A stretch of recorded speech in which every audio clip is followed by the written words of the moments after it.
Hey dudes, and welcome back to The Bants. As always, I am your host, The Bants, and I hope you guys all enjoyed your weekend, but now, unfortunately, it is Monday, but that also means it is now time for our first What's Happening in Fashion for the week, so let's just get right into it. And first up, of course, we have our headline for the day.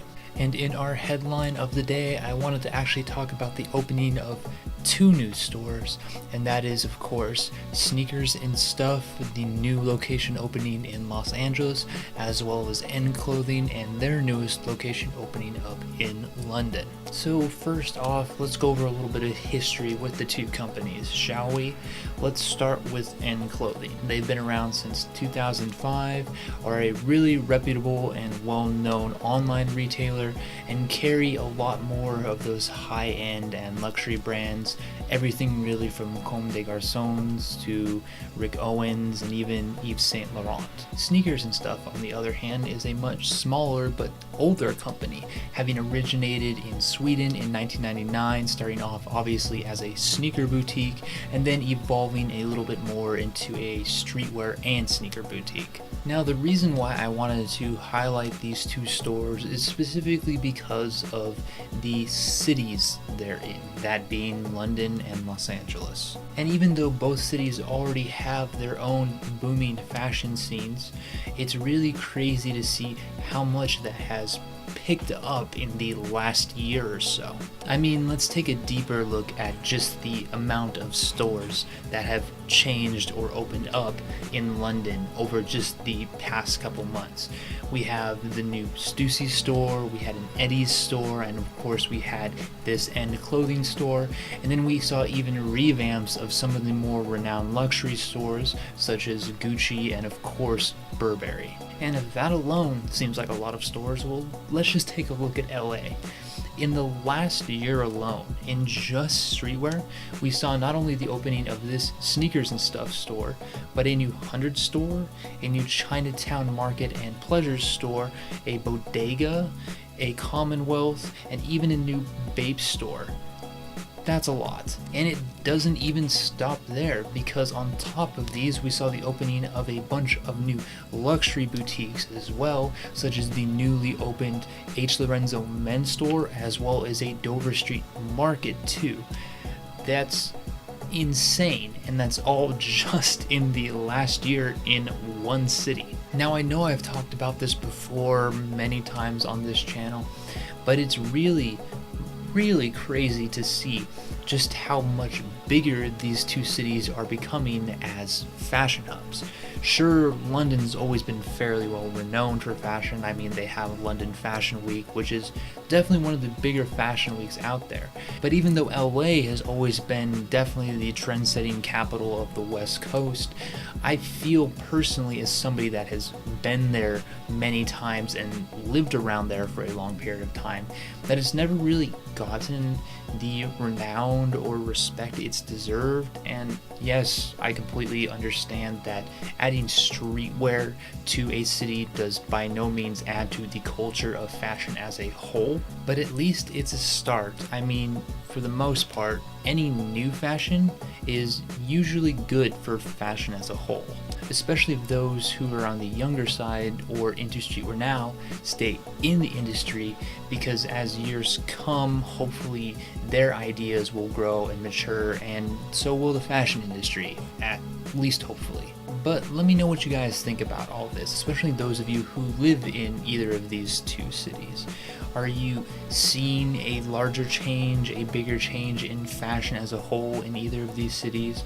Are you happy about it? Are you against it? Is it bringing in the right culture, the wrong culture?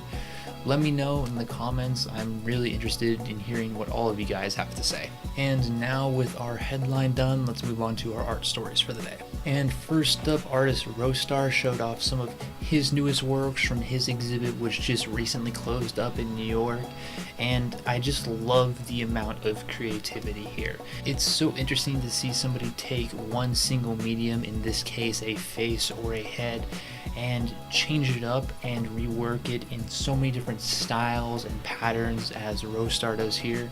So if any of that sounds interesting to you, or maybe if you're just a fan of patterns in general, definitely check this out. Then the South Dakota Art Museum, yeah, this is actually a real place. Showed off some photos from their recently wrapped exhibit titled My Hero, which by name alone should let you know that this is a exhibit about superheroes, with a slew of different artists here using a whole bunch of different mediums. If superheroes are your thing, then I would definitely check this out. And lastly, the brothers of Gemeos showed off some of their newest works from their recent exhibit in Pittsburgh, and what can you say? They're just incredible.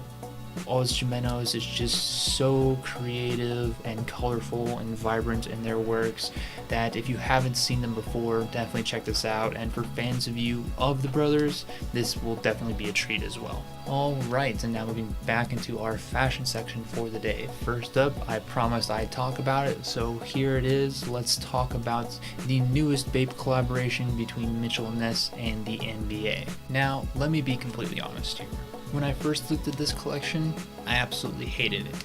I thought it was tacky, I thought it was lazy, and I laughed it off like many other Bape collaborations that they've pretty much been doing for a long time now. But as I continued to see it pop up here and there on Instagram feeds and different fashion sites, I slowly started going through it again and slowly started to change my opinion on it. The reason being is because as I continued to look through this collection over and over again, there's a specific thought that popped into my mind, and that was, am I a hater? Did I not like this collection because it was actually bad?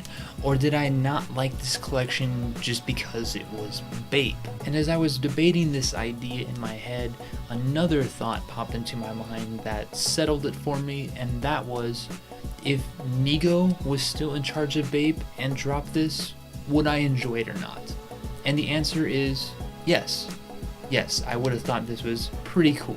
So if that happened to be the case, then why not enjoy it now? Because if I don't, then yes, I am just a hater. When it comes to the creativity of the designs here, it's exactly pretty much what you'd expect from Bape. There's obviously a heavy use of camo as well as a heavy use of the Bape head too. And surprisingly, with the help of these two things, the amount of just pop and color in these jerseys has just elevated to such an extreme level that really makes them so much more interesting than your average NBA jersey. Unfortunately, however, not all jerseys here are created equal. For as good as some of these jerseys look, with my favorite probably being the Golden State Warriors, some of the camo here just doesn't work, specifically in my opinion on the Bulls and the Celtics jerseys, which I mean, come on Bape, if you were going to fuck up two jerseys, the two worst ones to fuck up would probably be those, honestly. And aside from the tops, we did see some matching bottoms as well, plus a nice selection of jackets to go along with these jerseys, which are done in a very similar style, albeit with a little bit of extra detailing and color to really make that vibrance go a long way, and I think they turned out splendidly as well. However, this collection isn't all just sunshine and rainbows, as can be seen in the t-shirts in this collection, which are just fucking awful and really represent exactly the Bape I've come to know and loathe over the last couple of years. They're lazy, they're boring, you know they're definitely going to be overpriced, and shoutouts to showing off that Lakers logo, which is screen printed on there so poorly that I'm surprised they even let this get out as a product photo. I mean, just look at this thing, it's fucking hideous. So if you are a fan of the NBA or streetwear, or maybe just Bape, or even just vibrant colors in general, definitely check out this collection if you have some money to blow, because believe me, you're definitely gonna have to blow some money to get this collection. And then we saw the return of Julius in their fall winter 2018 lookbook, and it's really bad. For a brand that has really shied away from its former glory over the last couple seasons and years, in the last lookbook, their Spring-Summer 2018 lookbook, we finally got to see a little bit of a return to form, and I was optimistic enough to believe that was going to continue on here. Well, it turns out I was wrong. I was absolutely and unfortunately completely, utterly wrong. What we see here is the mix of a bunch of different styles. We see everything from a huge influence on Western wear, to some workwear elements, to some vintage military wear elements, even some bondage elements in there. And for as interesting as that all might sound, the silhouetting in these pieces is just absolutely atrocious. I still really do not understand what Horikawa has been doing these last couple years. Julius came to prominence and was mostly well renowned for its fits, its stylings, its motifs, and it seems like he's just said, fuck all of that, I'm gonna try something else, and it has just consistently been worse and worse and worse, and here we are today. And as if that alone wasn't bad enough, let's add color to the mix, because once again, a brand that originally became known for mainly blacks and grays and occasionally a white piece here and there, fuck all that once again. Yes, there is some of that in here, but let's throw in some pastel colors, and not consistent or cohesive pastel colors, no, that would make too much sense. Let's throw in one pastel purple piece, or one pastel blue or yellow piece, or some neon orange shoes, because really, fuck it. I can't even really put into words how aggravating this has all just made me for Julius over the last couple of years. For somebody that really, really adored the brand for so long, seeing it kind of devolve into this is pretty much like watching, on a much higher level obviously, Mastermind Japan going through the same thing that they've gone through up until now, and look how much I like Mastermind now. Newsflash, I don't. So I guess that's pretty much it, at least until next season, so we can all be anticipated and waiting to see what Trainwreck Horikawa brings us next. And lastly, I just wanted to give a quick shout out to Patagonia for their newest Steel Forge collection, which currently only consists of a denim jacket and denim jeans, but even so, really fantastic collection here. All the cotton and indigo in this collection is organic and grown on family farms, so you know at even the base level this is all ethically produced. But what makes this collection steel forged is the inclusion of Dyneema fiber into these pieces as well. Dyneema being a super strong, super durable fabric which has a huge amount of longevity and sustainability to it, meaning that these pieces will pretty much last forever. And even though yes, other brands have used this fabric in the past, obviously Outlier comes to mind, nobody has done it on such a large level as Patagonia has been able to produce. So shout outs once again to Patagonia. Great to see everything top to bottom here done well, done ethically and sustainably, and hopefully this starts to catch on with other denim companies as well. Okay, and finally guys, let's move on to our articles for the day. And first up, The Hollywood Reporter did a nice little article going over a little bit of the history of and an inside look of the business around fashion documentaries. So if any of that sounds interesting to you, or if you want to pick up a couple names of documentaries you haven't seen, I'd definitely check this out. Then High Snobiety did a nice detailed article going over the history of the smiley and its use in counterculture as well as fashion.